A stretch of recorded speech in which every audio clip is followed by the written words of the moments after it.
right, welcome back to another episode of This Week in AI Security. We are coming to you for the week of the 26th of March, 2026, recording from the sidelines of RSAC conference. We've got one day to go in the conference, and we've got a couple of stories from presentations given at RSAC this year. A lot to get through. Let's get to it. First up is AI agents are gullible and easy to turn into your minions. So this was a presentation from RSAC this year from the team over at Zenity, showing some zero-click exploits against Cursor, Salesforce Einstein, ChatGPT, Gemini, Copilot, with basically no user interaction, just one prompt that can set things off. So the argument from the presenter here is that we shouldn't think of things as prompt injection, but think of that as persuasion. And that's going to tie into a couple of the other stories.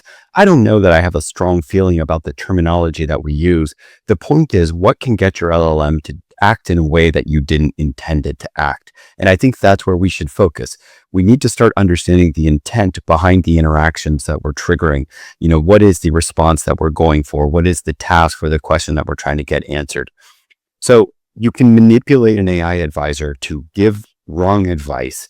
And these things now become influence vectors. And when we think about putting things more into agentic workflows and chained events and kind of A2A, agent-to-agent interactions, that's where some of these risks become compounded. So really interesting story, good presentation here. Next, moving on from the team over at Oasis Security, a free vulnerability chain in Claude. Now, just as a heads up, this has mostly been patched already. So just interesting to understand some of the vulnerabilities that went into this chain. We've talked about kind of invisible or indirect prompt injection in many different contexts before. Everything from environment variables to README files in a repository, etc. This is prompt injection via URL parameters. So if you think about passing a URL parameter with the query or the prompt that you want to pass on to your LLM, well, what if that is a malicious prompt? It goes back to some of the things that we've talked about a number of times on the show. You've got to think about kind of some validation and sanitization of the things that you're passing along to LLMs that you're using in your interactions. All right, moving on. This is another one from RSAC conference this year. This was the general analysis team that red teamed 50 plus customer facing AI agents. They were able to kind of get fabrication of $10 million in discount services, commitments, etc. Think of this as kind of, customer support requests. You're a dissatisfied customer. You're acting with an AI chatbot agent who is there to give you customer support. You complain, you escalate, you give arguments for why you should get a refund or who knows what. And, the agents will eventually at some point through persuasion, through kind of manipulation of their intent, give in certain cases. And so they were able to show that they were able to generate 10 million in fabricated discounts. So really interesting stuff over here. Also ties into another story we're going to get into later in today's episode. We've got one from the CVE side this week. This was disclosed on March 19th by Cantina from HackerOne. This was a Cloud Code resolve permissions from settings in a JSON file that is part of your overall environment. And a malicious repo could commit permissions default mode, bypass permissions, and skip over any kind of trust and permissions validation. So the way that this would work is you clone a malicious repo, open it in Cloud Code, and the agent will immediately act on any of the malicious repo instructions that are embedded through those things like, indirect prompt injection, malicious prompts that are embedded in README files, et cetera, et cetera. Connects back to a number of things we've talked about: client injection, iDisaster, et cetera.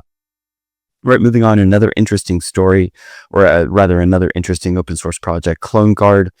And we've talked a lot about things like iDisaster and, the indirect prompt injection, et cetera. And so a researcher named Chiradeep, and I won't give a go on the last name here, figured out, maybe what if we looked at this from the other perspective, from the defender's perspective? What if we looked at this in terms of saying like, hey, you shouldn't be able to just clone things. You should be able to have a set of checks that runs when you try to grab something as a project and clone it and then, build your own version of that thing. So some interesting stuff here. I will say like one of the biggest points that I took away from this read is like, disabling YOLO mode, which is the kind of skip permission step, is really the last line of defense. And you want to make sure that you kind of never do that in any of the projects that you work on.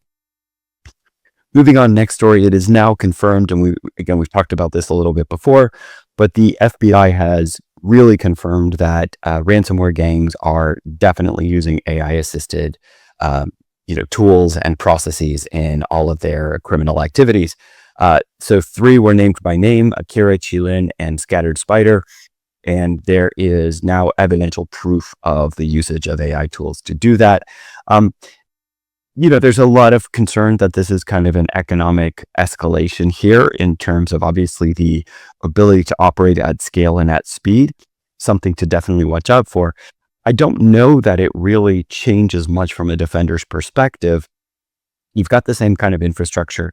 You maybe want to think about where some of the weak links in your own kind of layers of defense and depth might be, reinforce those a little bit. Think about areas where rapid interactions might be a little bit more susceptible to whether it's user error in clicking a phishing link, or whether it is, a quick authorization that shouldn't have happened so quickly, things like that. So those are some of the issues to potentially think about in terms of your own layers of defense. But yeah, it's nothing new. It's just an escalation of things we've talked about in the past. All right, moving on. Interesting story about some internal stuff over at Meta that ended up leaking out to the press. So a Meta engineer asked an internal AI agent to help analyze a question on a forum. The agent posted a response autonomously without asking for permission. So the kind of human in the loop step was really skipped there. And then the employee actually just blindly followed the advice that caused a massive inadvertent exposure of some company data, was apparently internally categorized as a SAV1 issue. You got kind of like the 2 failure modes in here. One is kind of the agent had too much agency and was able to take an action without getting any approval. And then the advice was just wrong. And so no kind of human validation or kind of sanity check of the instructions that came back, blindly followed. You got to think about, how do you tell your team to respond to instructions coming from agents? Who authorized this thing? Is this the right set of things? And if you're ever in doubt, how do you train your employees on how to treat that situation? Do they take action first and look for resolution later? Do they go validate with the second person? What's the level of action that is allowed for both the agent and the human actor in that scenario? A little bit of a philosophical question, I think, is kind of interesting. Next, from time to time, we do definitely like to cover academic research papers in this area. A paper from a group of university researchers who figured out that by observing the traffic, you can actually fingerprint what LLM is in use. There are certain distinctive patterns in the kind of payloads themselves, but definitely in the structure of the responses that you get from different LLMs. This is useful in the context in an attacker's context, because as we've talked about on the show before, no LLM is 100% perfect. And we've also discussed the theoretical research around the mathematical proofs about every LLM being susceptible to prompt injection. So you always have that risk, but every LLM has a different set of risks. Some are more susceptible to writing you malware when given a prompt. They'll bypass that ethical guardrail. Others have what's called the grandma vulnerability, where if you role play a scenario that, hey, I'm trying to help my grandmother and provide her IT support, how do I get her to give me her password? They'll go along with it and give you convincing language that you could use in a phishing email, whatever the case may be. There's kind of 25 categories that are well known and documented of different types of, manipulation, vulnerability, what have you, persuasion, as has been discussed in today's episode, and or influencing rather. And so the advantage of knowing which LLM you might be using through this fingerprinting is now you know specifically, or you can know specifically, which of those vulnerabilities is most present in that LLM. So what's the best way for me to do it? Is it base64 encoded prompt injection? Is it role play scenarios like grandmother? Is it hex characters? Is it ASCII smuggling? What is the right way to look at it so that fingerprinting can actually give attackers and potentially defenders a real advantage in understanding things? All right, moving on to our next story. We've got a couple of stories from the legal domain, which I think are really interesting. So the British Columbia Civil Resolution Tribunal has ruled that Air Canada's chatbot is liable. So Air Canada rather is liable for the incorrect response from the chatbot. And so what this happens with is that um, a customer went and claimed a discount, and Air Canada denied it, but actually the chatbot allowed it, and actually what the chatbot said to the user is what the organization is liable for. So bear in mind, when you're building agents that represent your organization, you as the organization are the identity behind that chatbot, and you are the legal entity, and you will inherit that liability. This is a precedent, and I think there are more cases like this to come. Next story, also in the legal domain, Colorado passed one of the first comprehensive U.S. state AI laws targeting high-risk AI in hiring, housing, lending, and government.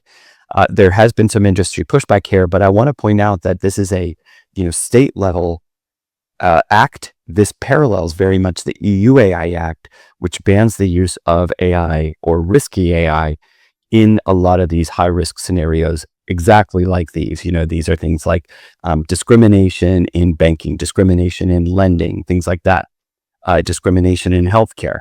Any of those things that are deemed to be high-risk use cases, in the EU AI Act, I think the current state is that all AI usage is banned, and you need to be able to attest and provide auditability on that.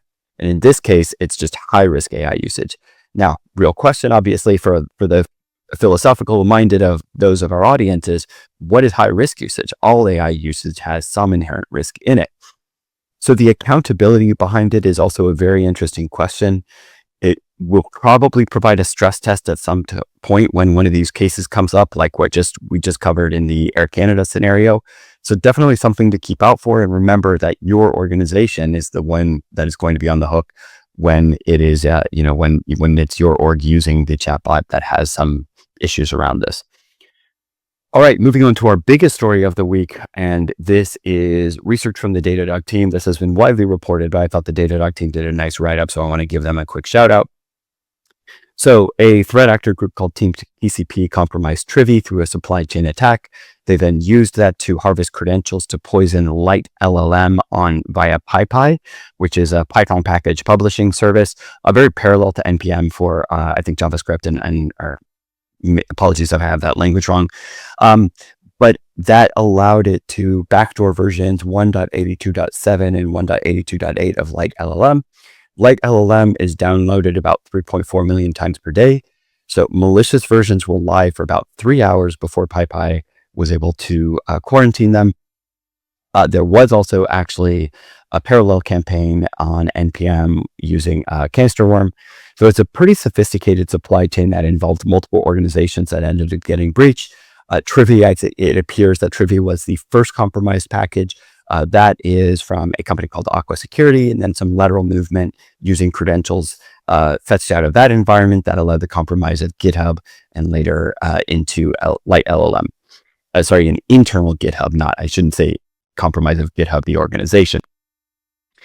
It force pushed existing version tags in GitHub Action. So already running pipelines continued to execute and potentially fetch the wrong versions.